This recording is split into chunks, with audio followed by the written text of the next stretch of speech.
As a coach, marketing is a bit of a foreign notion for me. Being dedicated to my craft and the change I want to make in the world requires me to really explore this area with more intentionality and certainly more consistency.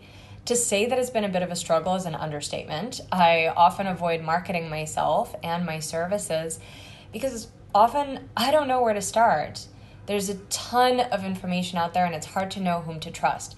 But I know that taking action is very important, so that's why I bought the 7-pillar content system. I liked that it was very comprehensive and really took the guesswork out of how to organize your social media posts. It offers a lot of great bonuses as well. I really liked how the program provided a rationale for the content that you produce, which was linked back to your own and your core business values.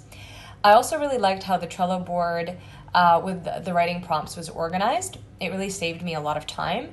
I'm no longer stressed about what to post and how to choose topics I want to address in my content, as I can just refer back to each category on that Trello board and go from there.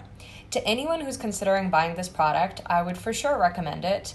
It will clarify the themes that you want to address in your content and will make your message a lot more clear and consistent so that the right people can find you. And that's ultimately what it's about.